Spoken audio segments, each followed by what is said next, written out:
Murphy, we covered a lot today, bud. First of all, the minor scale, use your ring finger and your middle finger so you're clear about which is which. That way the minor octave will always start with your second finger.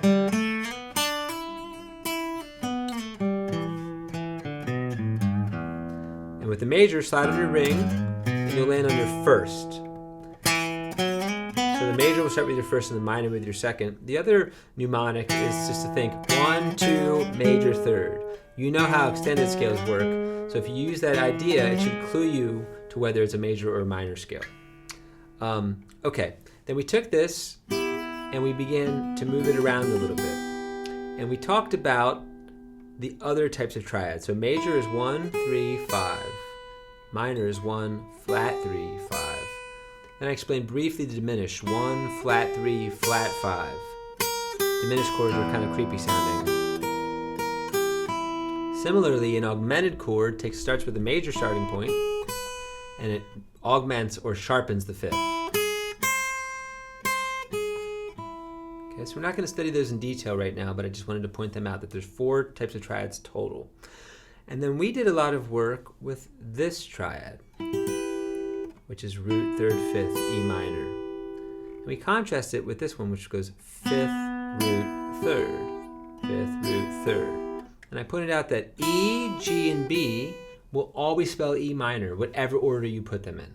And the E will always be the root, the G will always be the 3rd, the B will always be the 5th. So here it goes B, E, G, or 5th, root, 3rd. Here it goes E, G, B, or root, 3rd, 5th. And here, this is the new one, which you've already played, it goes G, B, E, or 3rd, 5th, root.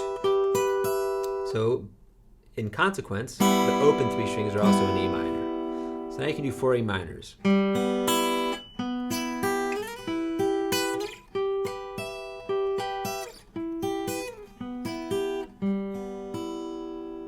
Okay. And we talked about 2 songs with these triads. The first was Michelle, which is used as an escaped tone, which means one note of the triad wanders away in some direction and just keeps wandering. In this case, the root wanders downward.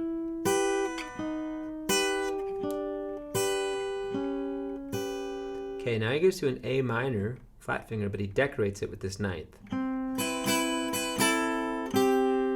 Again.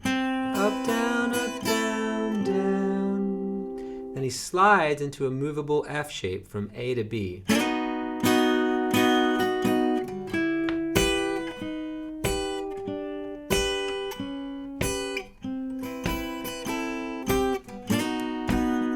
Now let's digress on this briefly. This is just a triad. You learned it with the flat finger, but you don't need to. Curve real comfortably. It's root, 3rd, 5th. It's a major chord. This is a G major, an A major, and finally a B major, which is what we use. So you have E minor, B major.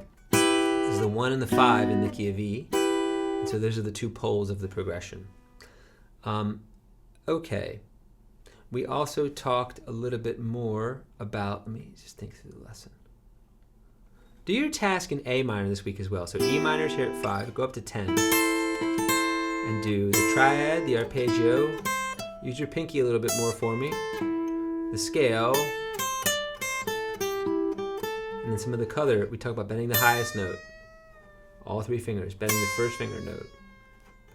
Talked about the parallel force, the hammered force.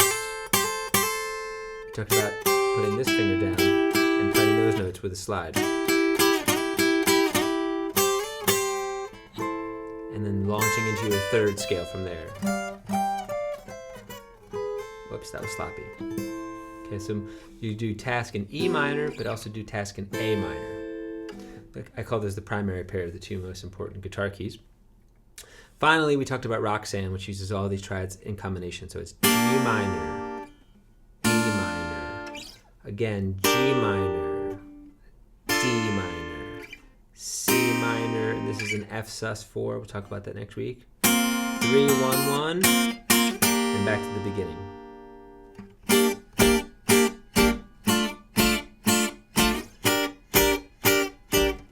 You can play a duet with Mary